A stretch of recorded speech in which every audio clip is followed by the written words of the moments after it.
jobless ya, belum punya pekerjaan tapi dia sudah kecanduan narkotika, ini kan satu lingkaran setan. Sebenarnya kalau kita melihat isu yang tren sekarang ya di kalangan mahasiswa khususnya Kota Kediri tentang bahaya narkoba tuh gimana sih kalau kita lihat data? Nah, berdasarkan data Indonesian Drug Report tahun 2024 itu usia pertama kali pakai penyalahgunaan narkoba itu kebanyakan di usia 17 sampai 19 tahun. Tapi kalau lihat di Kota Kediri sendiri secara angka penyalahgunaan di usia-usia anak muda dan mahasiswa ada, banyak, sedikit atau gimana? Yang perlu dipahami oleh Sobat Unik juga, narkoba itu nggak melulu ya Oh gitu iya. ya. Tapi ada penjabarannya tadi. Ada satu, narkotika, kemudian psikotropika dan bahan adiktif. Narkotika dan psikotropika ini sudah diatur dalam Undang-Undang Nomor 35 Tahun 2009.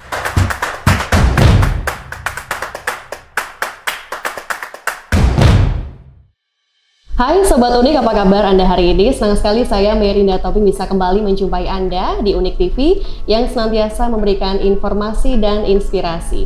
Hari ini di Unik TV kedatangan tamu yang istimewa, yakni dari Badan Narkotika Nasional Kota Kediri. Sudah hadir di samping saya ada Ibu Miftahul Hoiriyah SIKOM. Beliau adalah penyuluh narkoba ahli muda. Apa kabar Bu Miftah? Alhamdulillah baik Mbak Mei. Sehat? Sehat. Selamat menunaikan ibadah puasa. Sama-sama. Semoga kita juga selalu diberikan kekuatan. Amin. Hari ini sebenarnya kita kedatangan tamu tetangga sebelah karena sebenarnya kampus kita berdekatan dengan kantornya BNN Kota Kediri ya, Bu Miftah ya. Tapi hari ini berkesempatan kita bisa ngobrol-ngobrol santai ya tentang narkoba no way, apalagi di kalangan mahasiswa. Bu Miftah, sebenarnya kalau kita melihat isu yang tren sekarang ya di kalangan mahasiswa khususnya Kota Kediri tentang bahaya narkoba tuh gimana sih kalau kita lihat data? Bicara tentang tren penyalahgunaan narkotika di kalangan mahasiswa ya, sebenarnya pola penyalahgunaan narkotika itu seperti fenomena gunung es. Jadi gunung es ini yang tampak biasanya kan hanya ujungnya saja, kelihatannya kecil. Oh, kelihatannya nggak ada nih penyalahgunaan narkotika di kalangan remaja. Ternyata semakin diungkap maka di bawahnya semakin banyak. Itulah yang trennya penyalahgunaan narkotika ya. Jadi kelihatannya sedikit padahal kalau dibongkar itu dia semakin banyak teman-teman yang ikut menyalahgunakan narkotika. Nah, berdasarkan data Indonesian Drug Report tahun 2024 itu usia pertama kali pakai penyalahgunaan narkoba itu kebanyakan di usia 17 sampai 19 tahun. Jadi di rentang usia ini kan karena mereka sudah memasuki fase remaja akhir ya. Kalau di kampus ini berarti sudah lulus SMA baru mulai masuk ke perguruan tinggi. Jadi para mahasiswa baru ini karena mungkin mereka merasa sudah tidak ada kontrol dengan orang tua atau mungkin yang tadinya tinggal dengan orang tua terus lalu menjadi kos ini ya. Justru ternyata ini menjadi tren. Pertama kali pakai itu di usia 17 sampai 19 tahun. Oke, karena tren ini di masa-masa transisi mereka kan sedang mencari jati diri ya, Bu Miftah ya, ingin membuktikan bahwa diri mereka tuh keren loh gitu. Iya, mereka cenderung mencoba-coba hal baru. Masalahnya di sana kan pasti mereka pengen mencoba-coba ya. Nah, kadang-kadang yang dicoba ini ya bukan selalu hal-hal yang positif, hal yang negatif juga. Oke, jadi kalau melihat dari sisi usia memang di masa transisi itu masa terkadang anak-anak muda ingin cari jati diri, ingin membuktikan dia tuh keren gitu ya. Tapi yang menjadi pertanyaan, kadang circle mereka itu nih Bu Miftah akan memberikan dampak yang luar biasa juga. Oh iya, karena sangat mempengaruhi karena kebanyakan ya dari data Indonesian Drug Report juga itu kebanyakan anak-anak remaja usia 17 sampai 19 tahun ini mereka mulai menyalahgunakan narkotika dari temannya. Oh, data terbesar dari teman ya? Dari teman. Kalau perempuan dari pasangannya. Oke. Ya, itu datanya BNN karena memang mereka itu kan pengen menunjukkan sifat konformitas. Kalau misalnya dia punya circle, kemudian circle-nya itu misalnya merokok, kemudian dia tidak merokok sendiri, itu kan ada semacam dorongan saya harus sama dengan teman-teman. Kalau enggak nanti saya dijauhi, betul, jadi dikucilkan, betul. Gitu ya. Oke, jadi memang berangkat dari teman atau dari pacarnya. Ya. Tapi kalau lihat di Kota Kediri sendiri, secara angka penyalahgunaan di usia-usia anak muda dan mahasiswa ada, banyak, sedikit atau gimana? Kalau bicara narkoba ya, artinya ada narkotika, psikotropika dan bahan adiktif ini banyak. Tapi kalau narkotika sendiri ya sesuai undang-undang narkotika kan yang masuk narkotika mungkin yang paling banyak kan itu masih relatif kecil karena harganya mahal. Iya. Dan lain-lain yang masuk narkotika ini harganya mahal, mungkin belum terjangkau untuk kantong mahasiswa di Kota Kediri. Tapi kalau bahan adiktif, ya alkohol, miras, kemudian koplo, kalau mau naik kelas lagi ya itu banyak. Karena mereka harganya lebih murah dan sayangnya bahan adiktif ini adalah salah satu pintu masuk. Ketika dia sudah kecanduan bahan adiktif, maka besar kemungkinan nanti beberapa tahun yang akan datang dia akan mulai mencoba-coba narkotika. Iya. Yang perlu dipahami oleh Sobat Unik juga, narkoba itu nggak melulu ya. Oh iya. Tapi ada penjabarannya tadi, boleh dijelaskan ulang, Bu Miftah? Iya, kalau narkoba. Iya, karena tadi temanya kita narkoba no way ya. Jadi narkoba ini kan 3 komponen. Ada 1 narkotika, kemudian psikotropika dan bahan adiktif. Narkotika dan psikotropika ini sudah diatur dalam Undang-Undang Nomor 35 Tahun 2009. Hukumannya sudah jelas ya. Kalau narkotika golongan 1 ini hukumannya bisa sampai hukuman mati. Nah, ini masalahnya di sini. Anak-anak mahasiswa, ini saya ceritakan datanya saja ya. Anak-anak ketika dia tidak teman-teman remaja itu ya, dia kan belum punya penghasilan, belum punya uang. Tapi kalau dia sudah kecanduan narkotika, apa yang dia lakukan? Sedangkan misalnya 1 gram Kota Kediri ini harganya 1,5 juta. Dari mana dia dapat uang untuk membeli itu? Akhirnya kan mau tidak mau dia akan melakukan tindakan-tindakan kriminal yang lain. Misalnya ketika dia tidak mampu untuk membeli, maka dia juga harus menjual. Nah, nanti dia jual, sebagian juga dia akan pakai. Nah, kalau perempuan mirisnya, mohon maaf Mbak Mei ya, jadi akan jual apa yang bisa dia jual ya. Jual diri misalnya, itu banyak terjadi. Sampai segitunya? Ya, karena kan itu langkah paling cepat ya untuk mendapatkan uang. Makanya ini sebenarnya antara narkotika dan prostitusi kalau di kalangan jobless ya, belum punya pekerjaan tapi dia sudah kecanduan narkotika, ini kan satu lingkaran setan. Gimana bisa keluar? Iya, semua saling bertaut. Ya, betul ya. Jadi bisa dikatakan mereka yang menyalahgunakan narkoba tadi itu adalah sumber kriminalitas. Iya. Betul ya? Iya. Bukan hanya laki-laki tapi juga perempuan. Iya. Wow. Dan ini dia punya kecenderungan untuk menular. Jadi kalau misalnya ada circle-nya yang menyalahgunakan narkotika, ini dia punya potensi untuk menularkan ke teman-temannya. Bukan seperti virus tidak, tapi memang mereka akan melakukan segala cara untuk mengajak temannya. Iya, oke. Untuk sharing supaya bersama. satu frekuensi Ya, gitu kan. betul. Jadi artinya Sobat Unik harus ini ya lebih hati-hati lagi ya, dalam memilih circle. Betul. Paling Apalagi utama di situ.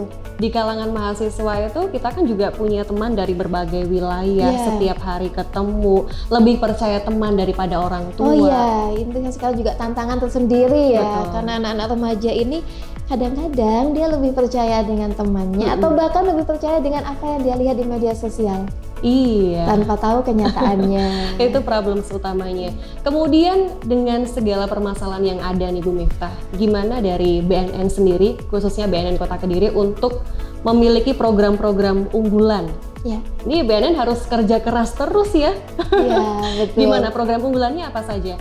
Kalau program unggulan di BNN untuk sekarang ini kita adalah pendekatan yang tematik dan ikonik. Wow, maksudnya itu, jadi kami sadar bahwa setiap komunitas, setiap segmen apa ya, kan karena kami dari bidang pencegahan ya, jadi kan harus segmented. Kita mencegah itu mulai dari usia dini sampai orang tua.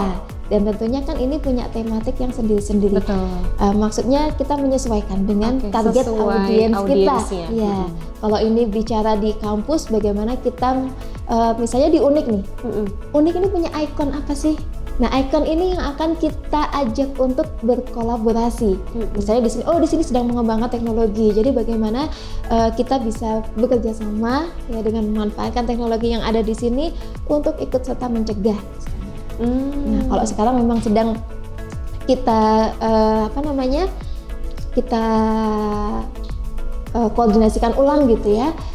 Di perguruan tinggi ini ada program yang namanya Kampus Bersinar atau Bersih Narkoba. Ya, jadi Kampus Bersinar ini adalah komitmen yang akan kita bawa bersama-sama bahwa seluruh akademisi, bukan hanya akademisi ya, sivitas akademika ya di perguruan tinggi ini harus menjunjung tinggi, harus berkomitmen untuk mewujudkan kampus bersih narkoba. Karena tidak ada ya, banyak sekali karena mungkin kita abai, merasa oh kayaknya nggak mungkin deh di kampus saya itu ada penyalahguna, ada pengedar gitu. Sehingga karena kelalaian kita, karena kita merasa ini bukan masalah yang utama kok, justru menjadi sarang. Ada beberapa ya kampus-kampus besar itu ternyata di dalam kampusnya ini di ruang student center. Oh iya? Ya, itu di bawahnya, di bawah ruang student center ini dia ada gudang narkoba. Justru gudangnya Bu Miftah. Wow. Ya. Karena dianggap Ngeri, kampus ini awalnya dianggap kampus ini tempat yang aman. Siapa yang mau masuk ke sana gitu kan? Orang-orang yang ada di kampus ini adalah orang-orang yang berpendidikan, akademisi gitu. Ternyata justru itu dijadikan celah. Jadi kita semuanya harus waspada. Nah, kami berharap Unik ini salah satu kampus besar ya di Kediri Raya ya, bukan hanya kota Kediri, bisa ikut menginisiasi adanya kampus bersih narkoba ini. Kita bisa kerjasama dengan melakukan berbagai langkah preventif ya, pencegahan, termasuk salah satunya melewat kegiatan ini. Juga ada pendidik kurikulum anti narkoba yang diintegrasikan dengan kurikulum yang di perguruan tinggi, kan tentunya beda dengan kurikulum ketika di SD, SMP atau SMA. Oke Bu Miftah, jadi artinya kita tuh nggak boleh lalai, gitu ya. Kita harus tetap waspada karena dimanapun tempatnya pasti ada kemungkinan muncul gitu ya orang-orang yang berniat untuk menyalahgunakan narkoba, termasuk di lingkungan kampus. Kita harus waspada nih, jangan sampai kampus yang selama ini kita jaga sebagai tempat pendidikan, jangan sampai ada penyalahgunaan begitu. Marwahnya kampus sebagai institusi pendidikan itu kan harus dijaga. Dan lebih baik mencegah Mbak Mei daripada mengobati. Nah, permasalahannya karena penyakit penyalahgunaan narkotika itu tidak bisa diobati, nggak bisa sembuh. Jadi kalau ada mahasiswanya atau mungkin sivitas akademikanya yang sudah jadi pecandu narkoba, ya nggak bisa sembuh karena ini kontrak seumur hidup. Betul. Oke, itulah kenapa dibutuhkan sinergi kolaborasi ya. Dan Universitas Kediri sudah kolaborasi dengan BNN Kota Kediri ini udah berkali-kali ya. Banyak sekali kegiatan kami selalu menghadirkan BNN juga ya. Oke, Bu Miftah, kira-kira apa ya yang bisa kita lakukan? Khususnya pesan buat teman-teman mahasiswa supaya kita terhindar dari penyalahgunaan narkoba, termasuk jangan sampai kita salah pilih circle. Karena teman itu juga akan menentukan kehidupan kita gitu ya.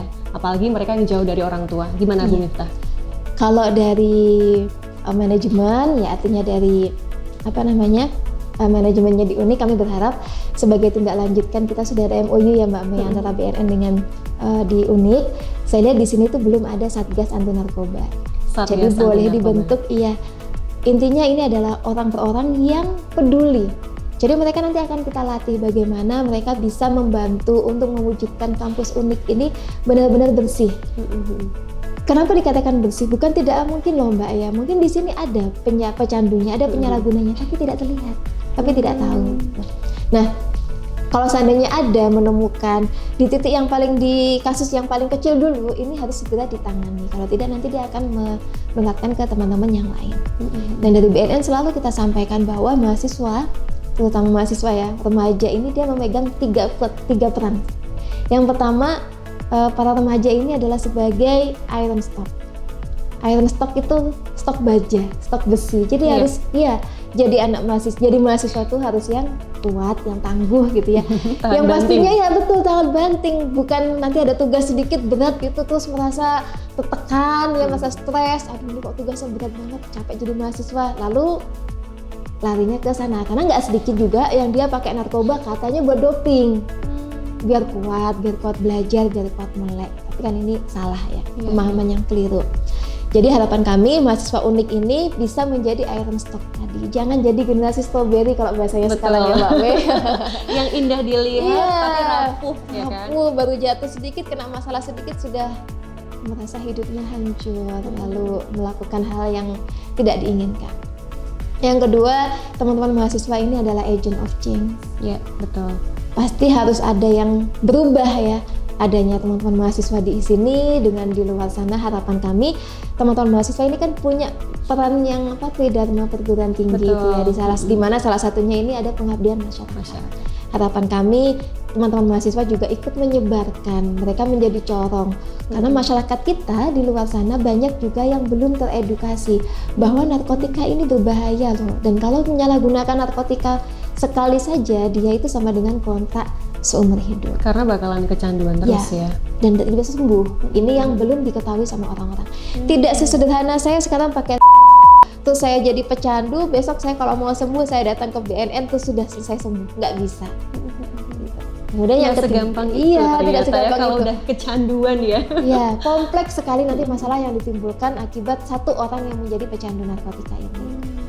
Kemudian yang ketiga, harapan kami juga teman-teman mahasiswa ini jadi guardian of value yang menjaga nilai-nilai luhur bangsa Indonesia. Kan kita semua sudah tahu ya, kita ini budayanya Pancasila, ramah tamah gitu ya.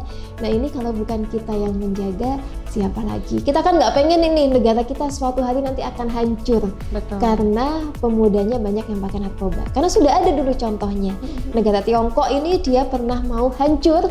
Jadi Inggris menyerang Tiongkok bukan dengan senjata. Kalau kita dulu kan dijajah pakai senjata, kita pakai bambu runcing. Inggris menjajah Tiongkok itu dengan cara anak-anak mudanya dikasih, waktu itu namanya bukan ganja, tapi candu. Ya, karena belum ada konsensus yang mengatur tentang narkotika. Akhirnya anak-anak mudanya banyak yang ya kecanduan.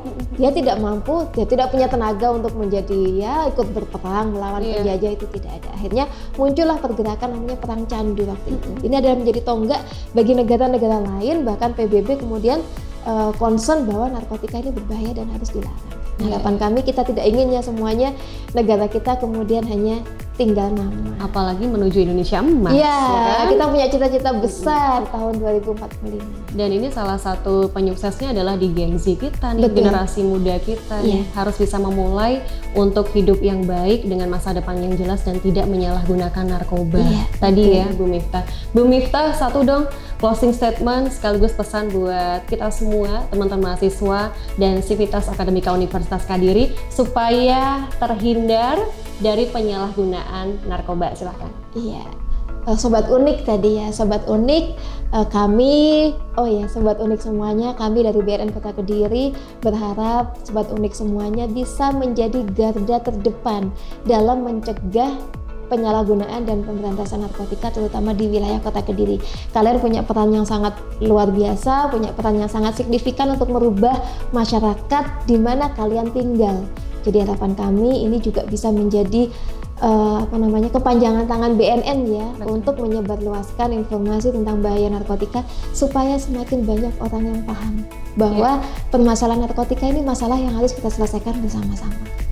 Terima kasih banyak Bu Miftah. Teman-teman, Sobat Unik semuanya, yuk mulai sekarang kita harus hati-hati dalam memilih circle pertemanan karena apapun yang kita putuskan akan mempengaruhi masa depan kita. Gitu ya. Bu Miftah, terima kasih sudah mampir di Unik TV. Nanti kita akan ketemu lagi di sesi-sesi berikutnya ya. Terima kasih, sama-sama, sampai ketemu. Baik Sobat Unik, saya Mei pamit undur diri. Selamat sore dan sampai jumpa.